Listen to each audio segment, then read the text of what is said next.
السلام عليكم يا حبايبي، عاملين ايه؟ النهارده هنعمل طاجن لحمة الراس بالبامية. طبعا كلنا عيالنا ما بيحبوهاش، بس بالطريقة دي هيعشقوها.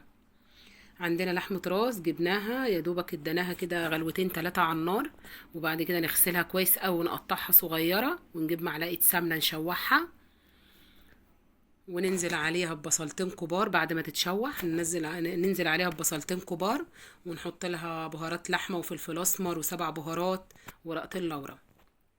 نقلبها كويس، نجيب راس توم وفلفل اخضر وهريسة شطة ونقلبهم. اول ما يطلع ريحة التوم ننزل عليها بالصلصة بتاعتها،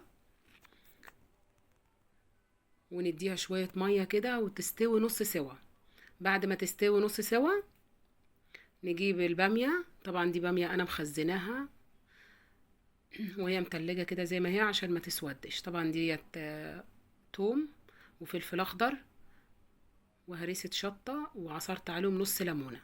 بعد كده انزلهم في الفرن ياخدوا بقية سواهم. حطوا لايك يا حبايبي واشتركوا معايا في القناة. ايه رأيكم يا حبايبي؟ ده غدانا النهاردة. حطوا اللايك. سلام عليكم.